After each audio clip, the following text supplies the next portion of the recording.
अगर आप भी लेना चाहते हैं देश दुनिया की तमाम जानकारी तो आज ही सब्सक्राइब करें हमारे चैनल को। साथ ही नीचे दिए बेल आइकन को जरूर दबाएं ताकि हर अपडेट आप तक पहुंच सके। नमस्कार, प्रभास अक्षर न्यूज नेटवर्क और आप सभी का स्वागत है। भारत आज उन चुनिंदा देशों में शुमार हो गया जहां मेट्रो रेल सेवाओं या पब्लिक ट्रांसपोर्ट सेवाओं में किसी चालक की आवश्यकता नहीं है।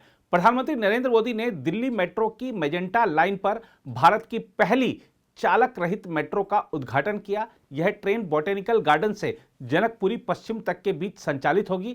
सरकार ने कहा है कि चालक रहित ट्रेनें पूरी तरह से स्वचालित होंगी। 2021 के मध्य तक पिंक लाइन पर मजलिस पार्क और शिव विहार के बीच भी चालक रहित मेट्रो सेवा की शुरुआत की जाएगी। इसके साथ ही प्रधानमंत्री ने एयरपोर्ट एक्सप्रेस लाइन पर पूरी तरह संचालित नेशनल कॉमन मोबिलिटी कार्ड सेवा भी शुरू की। नेशनल कॉमन मोबिलिटी कार्ड सेवा पूरी तरह से शुरू होने से देश के किसी भी भाग से जारी किए गए रुपे डेबिट कार्ड का इस्तेमाल यात्रा के लिए किया जा सकता है।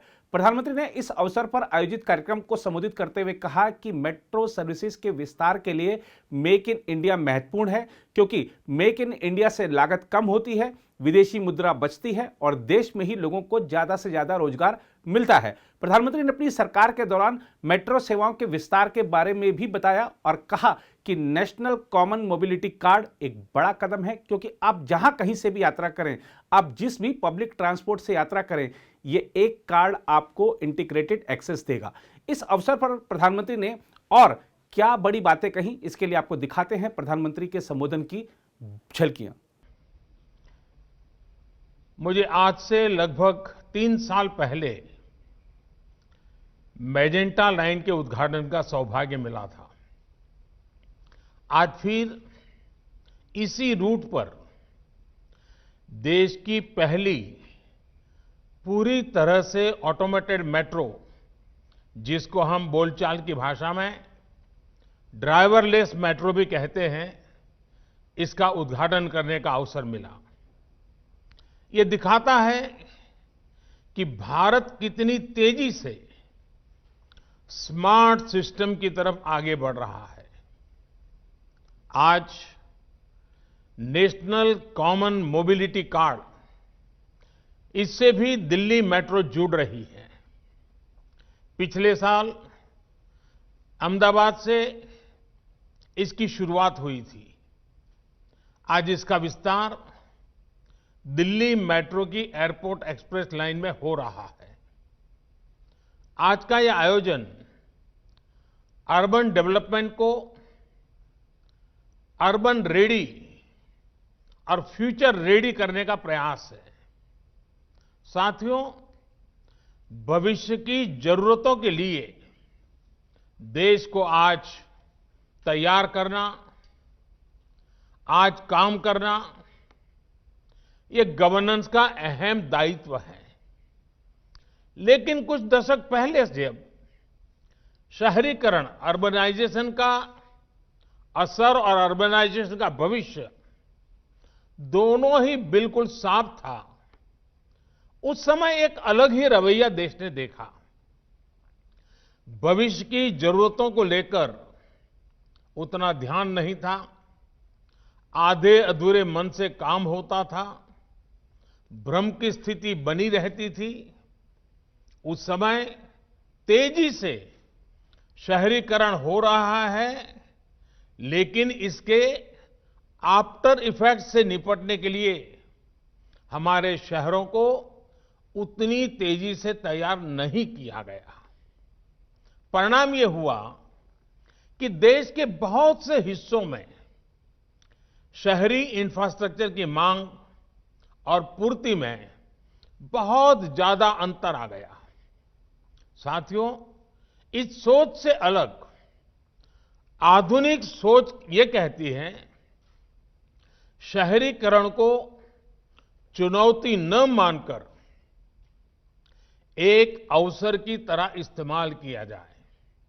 एक ऐसा अवसर जिसमें हम देश में बेहतर इंफ्रास्ट्रक्चर बना सकते हैं, एक ऐसा अवसर जिसमें हम ईज ऑफ लिविंग बढ़ा सकते हैं। सोच का ये अंतर शहरीकरण के हर आयाम में दिखता है। देश में मेट्रो रेल का निर्माण भी इसका एक उदाहरण है। दिल्ली में ही मेट्रो की चर्चा बरसों तक चली, लेकिन पहली मेट्रो चली अटल जी के प्रयासों से। यहां तो मेट्रो सर्विस के इतने एक्सपर्ट्स इस कार्यक्रम में जुड़े हैं, वो भी इसे भलीभांति जानते हैं कि मेट्रो निर्माण की क्या स्थिति थी।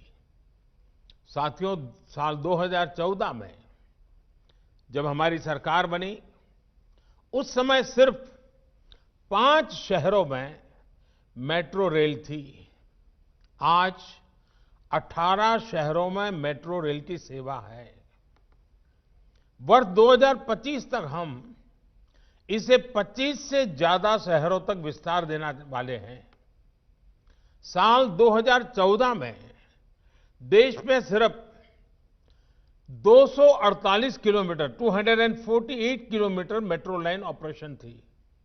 आज ये करीब 3 गुनी यानी 700 किलोमीटर से ज्यादा है। वर्ष 2025 तक हम इसका विस्तार 1700 किलोमीटर 1700 किलोमीटर तक करने का प्रयास कर रहे हैं। साल 2014 में मेट्रो पर सवारी करने वालों की संख्या 17 लाख प्रतिदिन थी। अब यह संख्या 5 गुना बढ़ गई है। अब 85 लाख लोग हर दिन मेट्रो से सवारी करते हैं।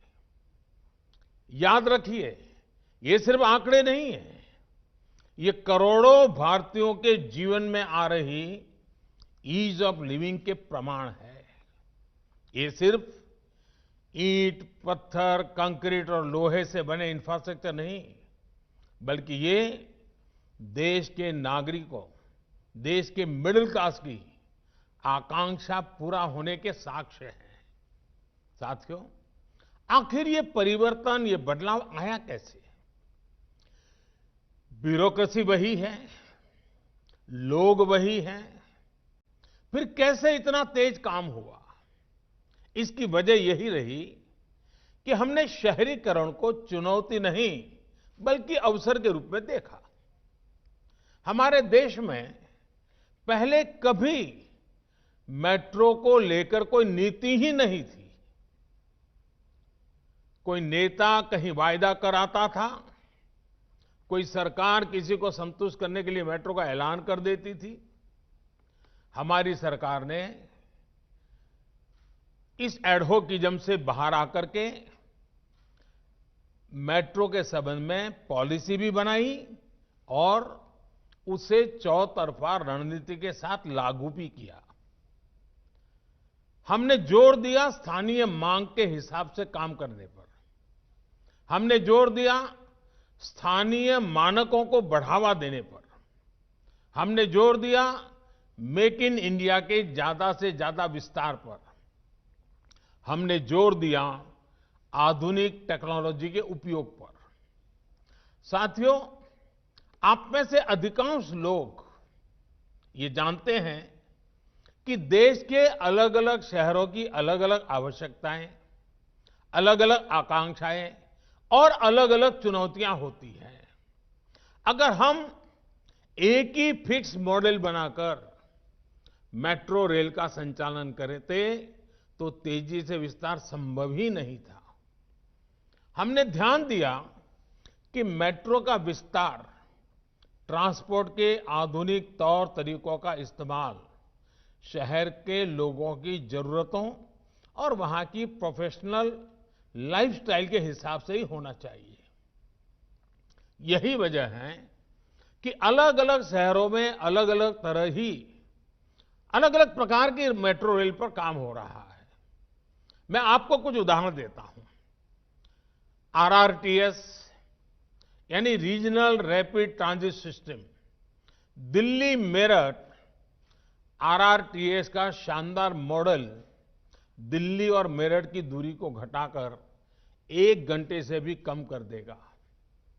मेट्रो लाइट उन शहरों में जहां यात्री संख्या कम है, वहां मेट्रो लाइट वर्जन पर काम हो रहा है। ये सामान्य मेट्रो की 40% लागत से ही तैयार हो जाती है। मेट्रो नियो, जिन शहरों में सवारियां और भी कम हैं, वहां पर मेट्रो नियो पर काम हो रहा है। ये सामान्य मेट्रो की 25% लागत से ही तैयार हो जाती है। इसी तरह है वाटर मेट्रो, ये भी आउट ऑफ द बॉक्स सोच का उदाहरण है। जिन शहरों में बड़ी वाटर बॉडीज हैं, वहां के लिए अब वाटर मेट्रो पर काम किया जा रहा है। इससे शहरों को बेहतर कनेक्टिविटी के साथ ही उनके पास मौजूद द्वीपों के लोगों को लास्ट माइल कनेक्टिविटी का लाभ मिल सकेगा। कोच्चि में यह काम तेजी से चल रहा है और साथियों, हमें यह भी ध्यान रखना है कि मेट्रो आज सिर्फ सुविधा संपन्न पब्लिक ट्रांसपोर्ट का माध्यम भर नहीं है, ये प्रदूषण कम करने का भी बहुत बड़ा जरिया है। मेट्रो नेटवर्क के कारण सड़क से हजारों वाहन कम हुए हैं, जो प्रदूषण का और जाम का कारण बनते थे। साथियों, मेट्रो सर्विसेज के विस्तार के लिए मेक इन इंडिया भी उतना ही महत्वपूर्ण है। मेक इन इंडिया से लागत कम होती है, विदेशी मुद्रा बचती है और देश में ही लोगों को ज्यादा से ज्यादा रोजगार मिलता है। रोलिंग स्टॉक के मानकीकरण से जहां भारतीय मैन्युफैक्चरर्स को फायदा हुआ है, वहीं हर कोच की लागत अब 12 करोड़ से घटकर 8 करोड़ पहुंच गई है। साथियों, आज 4 बड़ी कंपनियां देश में ही मेट्रो कोच का निर्माण कर रही हैं। दर्जनों कंपनियां मेट्रो कंपोनेंट्स के निर्माण में जुटी हैं। इससे मेक इन इंडिया के साथ ही आत्मनिर्भर भारत के अभियान को मदद मिल रही है। साथियों, आधुनिक से आधुनिक तकनीक का इस्तेमाल ये समय की मांग है। अभी मुझे बिना ड्राइवर के चलने वाली मेट्रो रेल का उद्घाटन करने का अवसर मिला है। आज इस उपलब्धि के साथ ही हमारा देश दुनिया के उन चुनिंदा देशों में शामिल हो गया है जहां इस तरह की सुविधा है। हम ऐसे ब्रेकिंग सिस्टम के भी प्रयोग कर रहे हैं जिनमें ब्रेक लगाने पर 50% ऊर्जा वापस ग्रिड में चली जाती है। आज मेट्रो रेल में 130 मेगावाट सोलर पावर का इस्तेमाल किया जा रहा है, जिसे बढ़कर 600 मेगावाट तक ले जाने का इरादा है। आर्टिफिशियल इंटेलिजेंस उसका उपयोग करते हुए आर्टिफिशियल इंटेलिजेंस लेस प्लेटफॉर्म और स्क्रीनिंग दरवाजे, इन आधुनिक तकनीकों पर भी काम तेजी से चल रहा है। साथियों, आधुनिकीकरण के लिए एक ही तरह के मानक और सुविधाएं उपलब्ध कराना बहुत जरूरी है। राष्ट्रीय स्तर पर कॉमन मोबिलिटी कार्ड इसी दिशा में एक बड़ा कदम है। कॉमन मोबिलिटी कार्ड का लक्ष्य बिल्कुल स्पष्ट है। आप जहां कहीं से भी यात्रा करें, आप जिस भी पब्लिक ट्रांसपोर्ट से यात्रा करें, ये एक कार्ड आपको इंटीग्रेटेड एक्सेस देगा। यानी एक कार्ड ही हर जगह के लिए पर्याप्त है। ये हर जगह चलेगा। साथियों, मेट्रो के सफर करने वाले जानते हैं किस तरह अक्सर सिर्फ एक टोकन लेने के लिए कितनी कितनी देर लाइन में लगे रहना होता है। दफ्तर या कॉलेज पहुंचने में देर हो रही है और ऊपर से टिकट की परेशानी। मेट्रो से उतर भी गए तो बस का टिकट। आज जब हर किसी के पास समय की कमी है तो रास्तों में समय नहीं गंवाया जा सकता। एक जगह से दूसरी जगह जाने के लिए ऐसी दिक्कतें अब देश के लोगों के सामने रुकावट न बने, हम इस दिशा में काम कर रहे हैं। साथियों, देश के सामर्थ्य और संसाधनों का देश के विकास में सही इस्तेमाल हो, ये हम सभी की जिम्मेदारी है। आज तमाम व्यवस्थाओं को एकीकृत करके देश की ताकत को बढ़ाया जा रहा है। एक भारत श्रेष्ठ भारत को मजबूत किया जा रहा है। One nation one mobility card की तरह ही बीते वर्षों में हमारी सरकार ने देश की व्यवस्थाओं का एकीकरण करने के लिए अनेक काम किए हैं। वन नेशन वन फास्टैग ने देश भर के हाईवे पर ट्रैवल सीमलेस हुआ, अनावश्यक रोक टोक रुकी है, जाम से मुक्ति मिली है, देश का समय और देरी से होने वाला नुकसान कम हुआ है। वन नेशन वन टैक्स यानी जीएसटी ने देश भर में टैक्स का जाम समाप्त हुआ है। डायरेक्ट टैक्स से जुड़ी व्यवस्था एक जैसी हुई है। One nation one power grid, इससे देश के हर हिस्से में पर्याप्त और निरंतर बिजली की उपलब्धता सुनिश्चित हो रही है। बिजली का नुकसान कम हुआ है। One nation one gas grid, इससे समंदर से दूर देश के उन हिस्सों को सीमलेस गैस कनेक्टिविटी सुनिश्चित हो रही है जहां गैस आधारित जीवन और अर्थव्यवस्था पहले सपना हुआ करता था। One nation one health insurance scheme यानी आयुष्मान भारत से देश के करोड़ों लोग एक राज्य में ही नहीं बल्कि पूरे देश में कहीं भी इसका लाभ ले रहे हैं।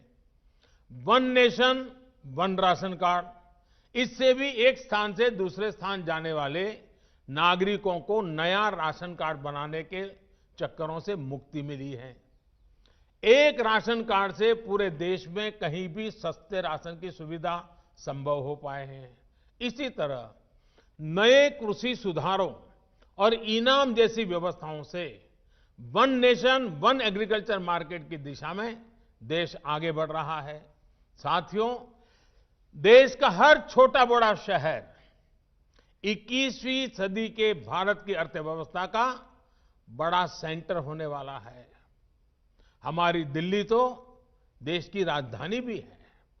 आज जब 21वीं सदी का भारत दुनिया में नई पहचान बना रहा है तो हमारी राजधानी में वो भव्यता रिफ्लेक्ट होनी चाहिए।